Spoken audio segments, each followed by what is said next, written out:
Bonsoir et bienvenue à l'émission Le Micro du Soir. Aujourd'hui, je reçois Marius Vladou, professeur en développement rural à la faculté d'agronomie de l'université de Craiova. À côté de ses activités didactiques, Marius Vladou a coordonné et rédigé plusieurs rapports sur le développement rural en Roumanie, que ce soit pour le compte du secteur privé ou d'institutions publiques. Avec lui, depuis Craiova donc, nous allons évidemment en particulier parler agriculture, un secteur qui représente une part très importante des activités dans les campagnes en Roumanie, comme vous le savez. Petit aparté, avant de commencer cet entretien, je remercie Armandine Pena et Frédéric Letourneux, invités à ce même micro mi-septembre pour m'avoir mis en lien avec notre invité de ce soir. Marius Vladou, bonsoir. Bonsoir, bonsoir Laurent et bonsoir à tous vos écouteurs de Radio France Internationale. Merci. Je suis ravi d'être avec vous ce soir. Merci à vous, Monsieur Vladou. Alors, en préparant cet entretien, je vous ai demandé de nous envoyer un petit CV et j'ai remarqué que vous aviez beaucoup d'activités. Alors, en quelques mots, avant de rentrer dans le dur, quelle est votre actualité en ce moment ? Bon, à ce moment, ma actualité, c'est tout à fait diversifié, mais mon travail de base, c'était à l'université de Craiova, à la faculté d'agronomie. Je donne des cours de développement rural et de management du projet. Notamment, on a appris les étudiants comment il faut monter du projet pour obtenir des subventions et des aides européennes et dans de différentes ressources de financement. Et en parallèle, parce que nous, on n'a pas ce domaine à l'université de Craiova, je suis coordonnateur de doctorat à l'école doctorale de l'université de sciences agronomiques et de médecine vétérinaire de Bucarest. D'accord, ce qui vous amène à venir de temps en temps à Bucarest ? De temps en temps à Bucarest, toute ma activité coordination doctorale, c'était à Bucarest. D'accord. Donc vous occupez, donc votre activité est surtout académique en ce moment ? C'est l'activité académique et comme vous avez dit tout à l'heure, je suis impliqué dans les différents organismes et organisations qui s'occupent de développement rural et développement agricole. D'accord. Alors, précisément, on va commencer par si vous le voulez bien, un aperçu général sur ce monde rural.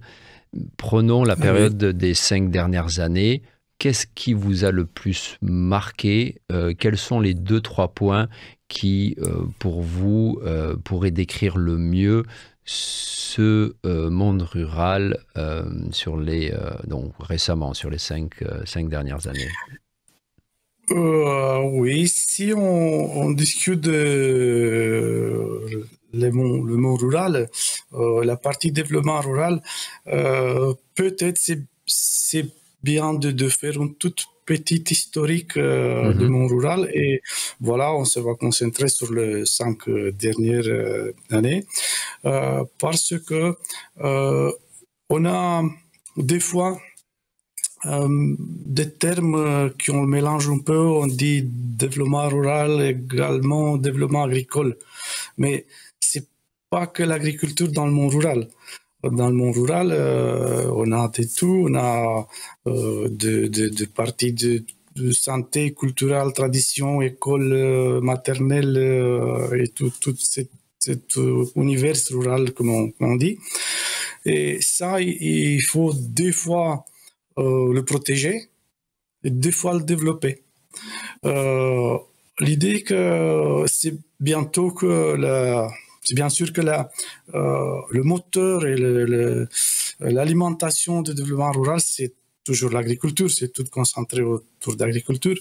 Mais il y a des secteurs qui peuvent ravitailler ce monde rural et on va arriver si moi j'ai le temps d'expliquer tout ça au nouvel concept de Smart Village, de village intelligent, D'accord. qui on le retrouve maintenant. Ça veut dire que on a depuis des années, plutôt depuis quand on est entré dans l'Union européenne avec tous ces fonds européens multi-annuels et tout ça, c'est visiblement une amélioration de l'infrastructure dans le monde rural. Donc, la partie route, canalisation, adduction de l'eau, tout ça, c'est des choses qui qui font améliorer les vies dans le monde, les modalités de vivre dans le monde rural.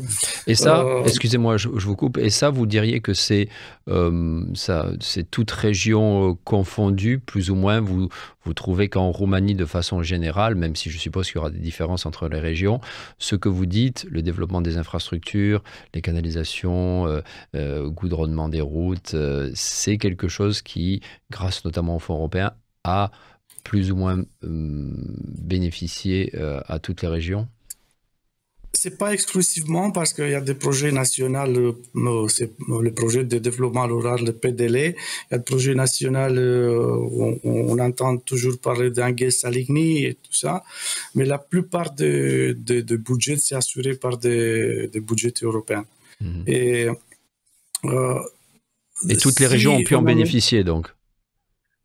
Toutes les régions, ils ont pu bénéficier, sauf que si on parle de régionalisation en Roumanie, on n'a pas de budget régional pour ce truc. Il y a un budget national et les régions plus actives, il peut attirer plus ou moins de budget par rapport aux autres. Ah d'accord, il y a comme c'est un budget national que... C'est un budget, c'était des programmes, le programme qui, moi je le considère, c'était PNDR, le Programme national de développement rural. Maintenant, ça est devenu PNC-PAC, c'est le Programme national stratégique de politique agricole commune. Mais c'était une allocation nationale par des différentes interventions. Après, il y a une compétition de projets.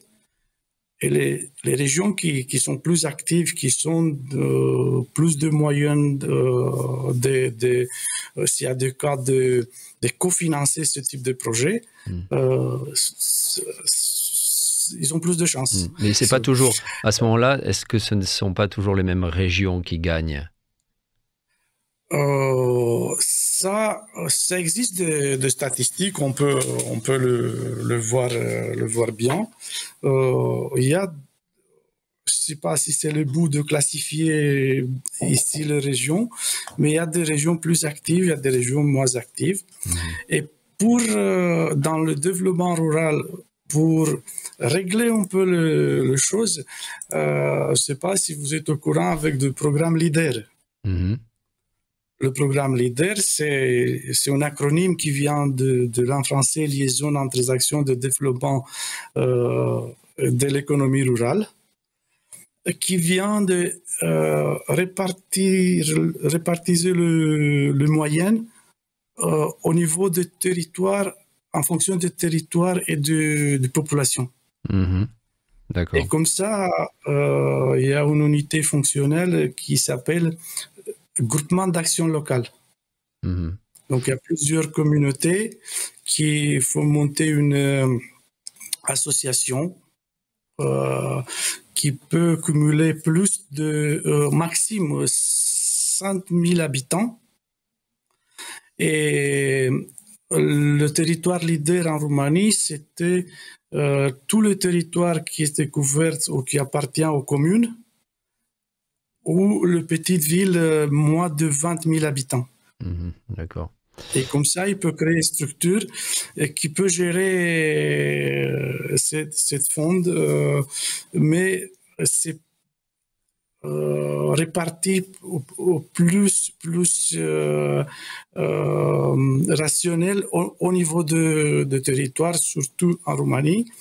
Et il faut monter tout seul des projets qui vont créer une base qui s'appelle ces délais, c'est des stratégies de développement rural.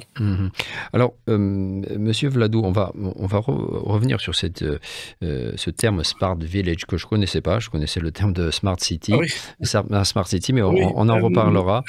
Mais oui. je voudrais qu'on revienne sur, qu'on s'attarde un petit peu encore sur l'agriculture. L'agriculture de subsistance dont on a beaucoup parlé, hein, Ouais. sur des petits lopins de terre, a longtemps été décriée, notamment parce qu'elle figerait le monde rural dans un éternel sous-développement. Mais quelque part, aujourd'hui, n'est-ce pas une partie de la solution, notamment quand on voit que l'agriculture intensive peut être parfois ou souvent, c'est vous qui jugerez, désastreuse, à cause des Euh, fertilisants notamment utilisés. oui. L'idée, c'était que, c'est vrai, en Roumanie, il y a il y a de tout, hein. Il y a la plus grosse exploitation agricole de l'Union européenne qui fait cumuler 60 000 hectares de terrain dans une seule exploitation. Mais ça, c'est Et l'agriculture on a intensive, aussi hein. intensive. Ouais, ouais. Et on a aussi, dans l'autre côté, l'agriculture, on dit, de semi-subsistance, qui peut assurer une partie des productions pour la consommation de la famille et très peu pour le marché. Si on devait, Euh, pardon, excusez-moi, je vous coupe, si on devait en pourcentage, donner un pourcentage de ce qui correspond à l'agriculture intensive, à l'agriculture de semi-subsistance, comme vous le dites, en Roumanie, quel serait-il? C'est-à-dire, euh, hmm, Après certaines sources, c'est 50-50. d'accord. Donc, si on parle dans la totalité de territoire agricole qui correspond à 14 millions d'hectares, donc c'était 50-50. Il faut imaginer que sur le sud de Roumanie, de la grande plaine du Danube, on trouve de grosses exploitations agricoles. Et dans les régions collinaires, régions montagneuses et tout ça, on a ce type d'agriculture de type familial, de semi-subsistance. Même dans le village de sud de Roumanie, dans la Grande Plaine, la partie qui est très proche du village, ça reste toujours cultivé au type familial de semi-subsistance. Dès qu'on s'éloigne du village, le terrain il était mis en fermage pour les grosses exploitations agricoles ou transactionné comme immobilière. Et l'agriculture Euh, intensive de grande exploitation, elle est détenue plutôt par des étrangers, des groupes étrangers? euh, Normalement, il y a des sociétés de droit privé roumain, sociétés commerciales, donc avec un code fiscal roumain, tout Ouais, ça. bien sûr. Et le propriétaire, il peut, de la société, il peut être aussi des étrangers. Il y a des Français qui, moi je le connais, il y a des Écossais, des Britanniques, il y a des Italiens, il y a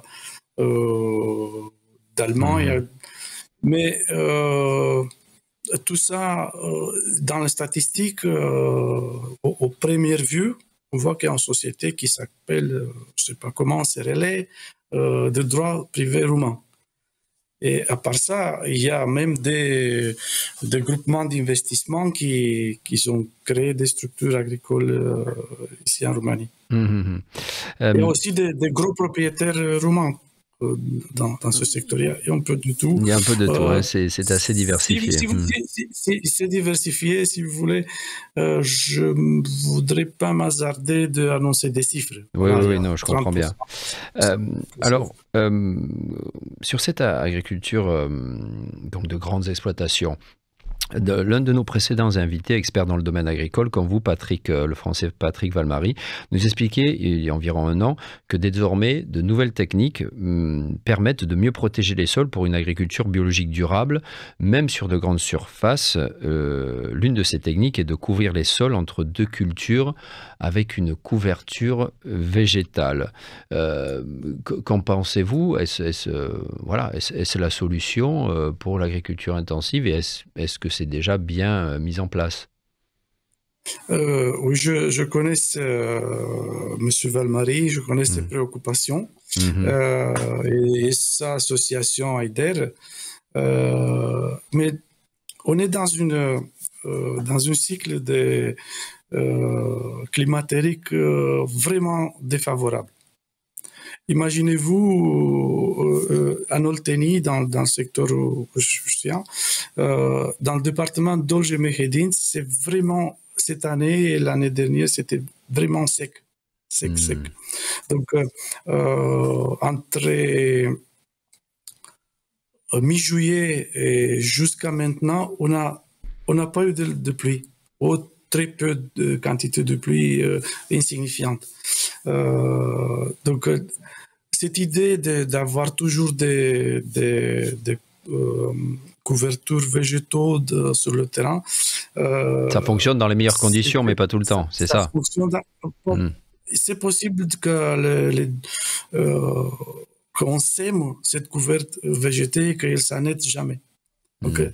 mais mais ça fonctionne. Ça fonctionne au niveau de structure du sol, de amélioration de la structure. Et maintenant, il y a de nouvelles idées de stockage de carbone. Mhm. D'accord. Parce qu'on est dans des cycles climatériques très, très, très difficiles. Mhm. C'était difficile. Mhm. Alors, à côté de, comme vous l'avez dit en introduction, à côté de l'agriculture, le développement durable comprend, vous l'avez dit, de nombreux autres aspects. J'aimerais qu'on s'arrête sur la question du transport et notamment le développement des autoroutes qui tardent encore. Mais Ouais. qu'est-ce que vous en pensez? Je me rappelle d'autres experts qui disent que les autoroutes, c'est peut-être pas la solution aujourd'hui, que ça aussi, euh, ça peut avoir des conséquences négatives pour non seulement l'atmosphère bucolique des campagnes, mais aussi pour l'environnement de façon générale. Est-ce que le développement ferroviaire serait pas euh, pas meilleur pour les campagnes? Qu'est-ce que vous en pensez, vous, quand vous entendez parler d'autoroutes?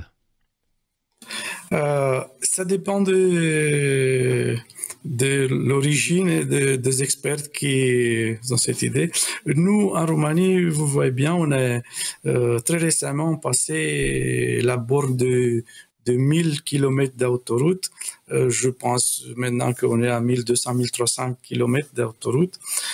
Pour un pays qui a 230 000 km², 237 000 km², si on est correct. La 1300 km d'autoroute, c'est pas en danger maintenant. On a besoin d'autoroute. En priorité, les gros axes. Il faut les avoir parce que ça te donne la flexibilité un peu au niveau du transport. Bien sûr. Aussi, dans le ferroviaire, si on regarde les chiffres, on est à 15 km par heure la vitesse pour le train commercial, la Mhm. vitesse moyenne. C'est les Vitesse statistiques moyenne, c'est 15 km par heure. Ah oui. 15 km par heure. Mhm. Et au niveau de 45 km par heure, peut-être moins, au niveau de train de voyageurs, euh, Mhm. il y a des choses, il y a des choses à faire. Mhm. Bien sûr Vous me direz, comme ça, on qu'au a le temps niveau, d'admirer le paysage. Ah oui, oui, oui, mais si on attend de marchandises de Timișoara à Constanța, Il faut avoir ça un peu de fait attendre patience, oui. qu'on vieillisse, hein. OK. Donc, c'est euh, c'est des choses à faire partout. Et bien sûr que la plus écologique au niveau c'est le ferroviaire. Mais il faut, c'est le nouveau concept de intermodal. Oui. Donc, si on peut avoir les deux qui fonctionnent bien, Oui, de façon pourquoi équilibrée, pas? oui. Oui, exactement. Alors, parlez-nous donc maintenant de ce concept de Smart Village. Qu'est-ce que ça veut dire exactement? Le concept de Smart Village, c'est pas très nouveau, mais ça veut dire de mettre à côté toutes les possibilités techniques, technologiques, intelligence artificielle et tout ça, pour améliorer les conditions de vie dans le cadre rural, dans le milieu rural. Imaginez-vous, dans une commune, euh, il y a des exemples notables dans Transylvanie ou euh, la, au niveau fiscal. Si on peut dire, voilà, il y a mamie, papy, ils savent pas utiliser le carte bancaire, ils savent pas entrer sur Internet, mais c'est pas toujours comme ça. Et au niveau fiscal, si on perd pas le temps d'aller à la mairie, de payer les impôts, et si on peut le faire sur l'ordinateur, sur le logiciel, au niveau aussi de réseau Wi-Fi, il y a des communes qui ont des Wi-Fi gratuites dans toutes leurs communes. Il y a aussi au niveau de networking, de réseau, tous les groupements d'action locale je voulais évoquer avant, ils font part d'un réseau national de développement rural. Et, et tous ces réseaux nationaux de développement rural de l'Europe, ils ont dans un networking, dans un réseau européen, c'est NRD, European Networking Rural Development. Et sur ce site de NRD, tu trouves des informations sur le développement pour le développement rural dans tout le pays. Est-ce que c'est de l'Union accompagné européenne. de formation également? Parce que j'imagine que l'agriculteur, enfin, que beaucoup d'agriculteurs ne seront pas éventuellement familiarisés avec toutes ces technologies. Est-ce qu'il y a de la formation prévue? Il y a d'habitude, il y a par exemple, au niveau de gestion de la ferme. Au niveau de gestion de la ferme, il y a des softs, des logiciels qui ils sont interconnectés avec le soft de APIA, d'Agence de paiement pour intervention agricole, et aussi interconnectés avec les programmes de météorologie, et aussi qui te font toute la gestion de la ferme. Et normalement, c'est les gens qui vendent ce type de soft, il est vendu avec installation et formation aussi. Au niveau de soft de la mairie, agents agricoles, ils ont commencé à habiller dans le logiciel toutes les surfaces agricoles. Il y a un programme national de cadastre et de gestion de terrain agricole. Donc tout ça, ça fait dans le gros concept de Smart Village et de village intelligent. D'accord, d'accord. Et j'étais en train de penser, excusez-moi, c'est un peu une idée préconçue de ma part de dire que les agriculteurs ne sont pas éventuellement familiarisés avec ces outils-là. J'imagine que depuis quelque temps, ils le sont, peut-être pas tous, mais en tout cas, c'est bien que tout ça soit accompagné par de la formation, que ce soit en Roumanie ou ailleurs d'ailleurs. Parlons un petit peu d'agro-tourisme. Je crois que ça s'est pas mal développé aussi en Roumanie. Quelle est la situation? Oui, l'agrotourisme, c'était bien développé, de toute façon, avec les aides communautaires et tout ça. On a eu des programmes de financement avec pas mal de 200 000 euros par une structure d'agrotourisme. L'idée, c'était que dans un moment donné, on a eu des confusions entre les termes, entre agrotourisme et tourisme rural. Mhm. Donc, on a des exemples, construire une belle structure de tourisme, d'agrotourisme, dans un cadre très réputé comme Bran, Moechur, Maramuresh, tout ça. Mais et la partie restauration, nourriture, tout ça, ça vient de Lidl ou Profi, Penny, etc. C'est pas d'agrotourisme.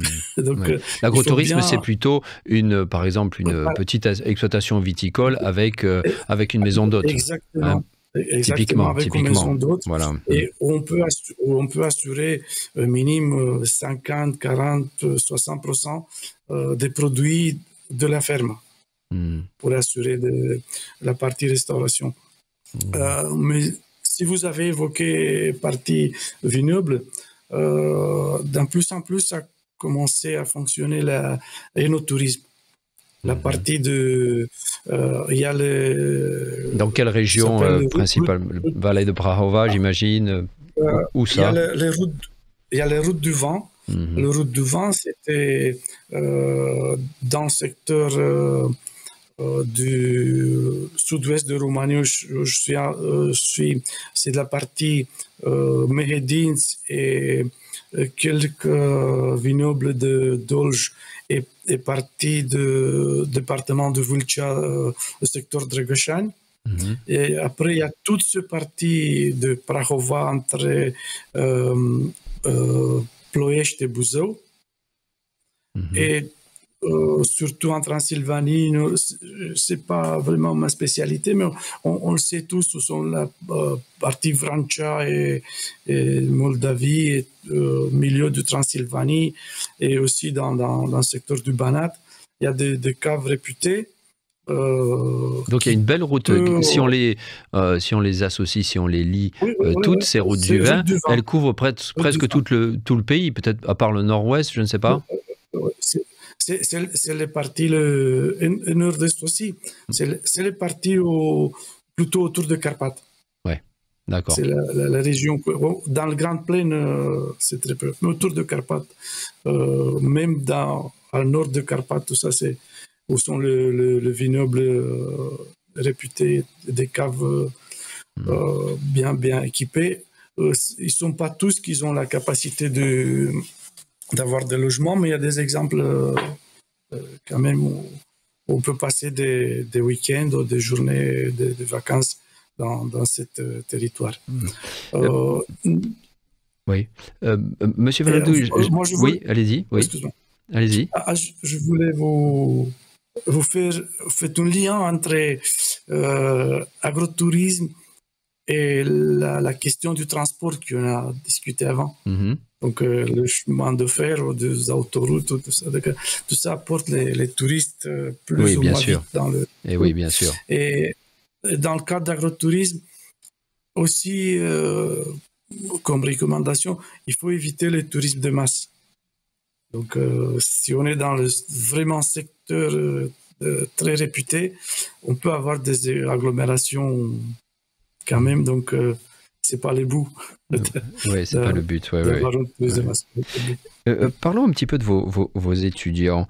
Est-ce que l'idée de vivre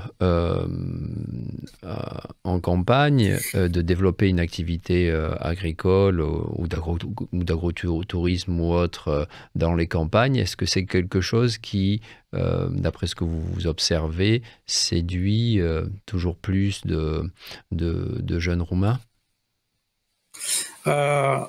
On est dans on a eu la période de constitution et de consolider de l'exploitation agricole. Ça, c'est la partie foncière. Les gens, ils ont pris le terrain en fermage ou ils ont acheté. Ils ont développé, mais sur la base d'agriculture primaire. Maintenant, il y a la génération, les jeunes fils et jeunes filles qui sont venus chez nous à la faculté. Ce sont des fils ou des filles d'agriculteurs. Et ça commence la période de diversification de production agricole et de diversification d'activités. Plus ou moins de transformation agricole, donc à côté de production de céréales, avoir un moulin de faire de la farine ou de pain ou de panification. Développer aussi un secteur zootechnique à côté de production de céréales. Et aussi, ils sont les gens qui vont développer le Smart Village.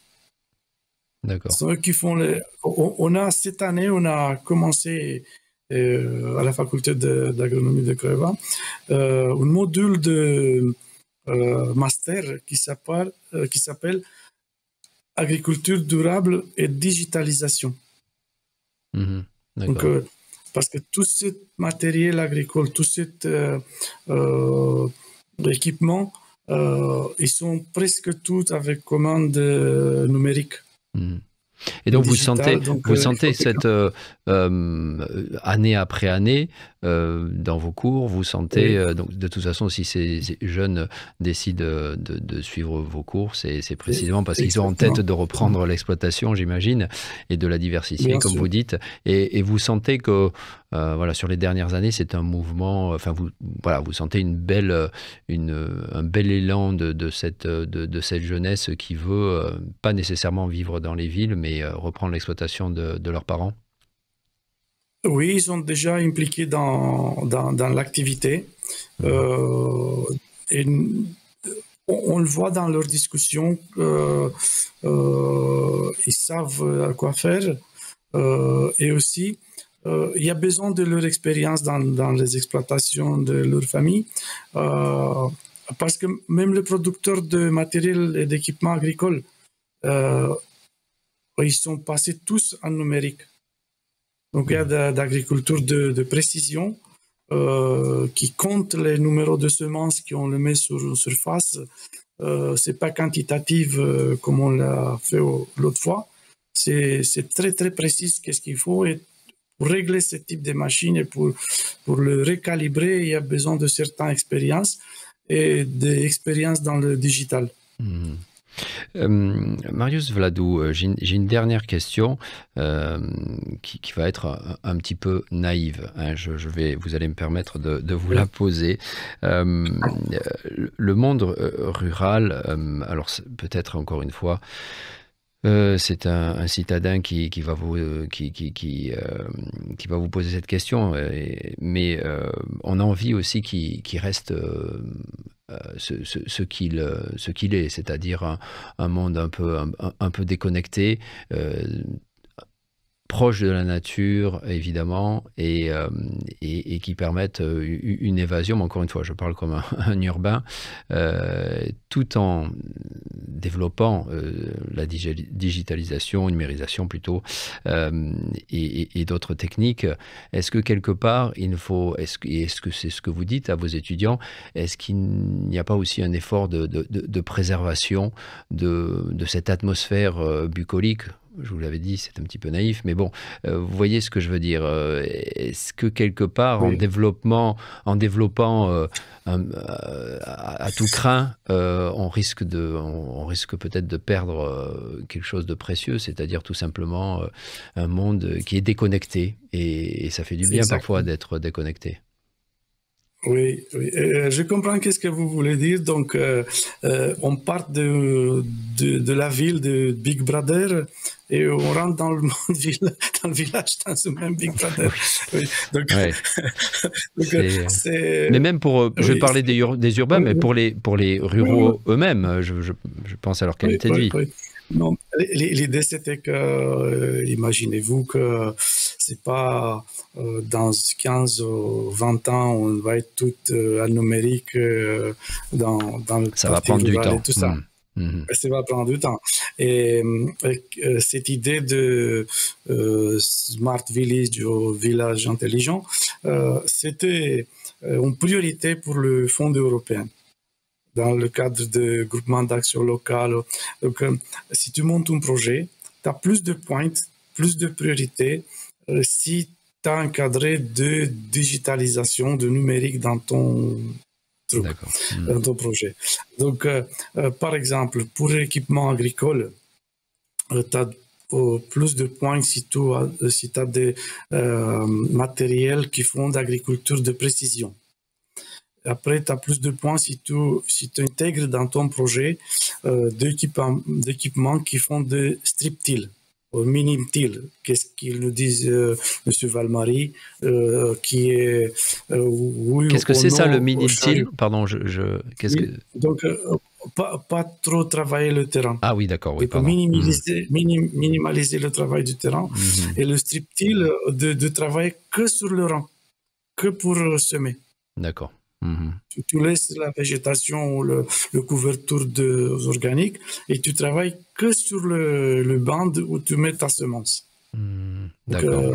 M. Mhm. Valmarie, si on l'évoque, il est no chariot, Oui, no oui, till, oui. Mais non chariot. vous êtes dans votre enseignement et aussi bon, dans les rapports de façon générale que vous rédigez, vous insistez aussi sur ce point-là il va falloir aussi savoir préserver, comment l'appeler, l'ambiance des campagnes. Bien sûr, bien sûr, bien sûr. On est maintenant, c'est un concept qui intègre le paysage. Mhm. D'accord. Qui intègre le paysage. Donc, tu as un réflexe quand tu vas à la campagne et tu veux un agriculteur qui a semé ce maïs avec le rang un peu baladé partout. Mhm. Et tu as un autre réflexe quand les rangs ils sont bien carrés, les parcelles bien cloisonnées et tout ça. Donc, et en plus, le but de parcelles, si elles sont bien herbées, entretenir et tout ça. Donc, Mhm. c'est des efforts aussi de paysage. D'accord, d'accord, d'accord. Paysage agricole, si Mhm. intégré. D'accord. Mhm. Monsieur Vladou, merci beaucoup de nous avoir fait part de ce qui se passe aujourd'hui dans les campagnes. On n'en parle pas suffisamment, peut-être au micro du soir. En tout cas, merci beaucoup et bonne continuation à Craiova et pas seulement. On a besoin de gens comme vous pour que le monde rural se développe correctement. Merci, Monsieur Vladou. Merci, monsieur Kodek, et bonsoir encore à vos écouteurs. Merci à vous. Chères auditrices, chers auditeurs, c'est tout pour ce soir. Nous vous souhaitons un bon week-end, éventuellement en campagne. Week-end plakut. Au revoir.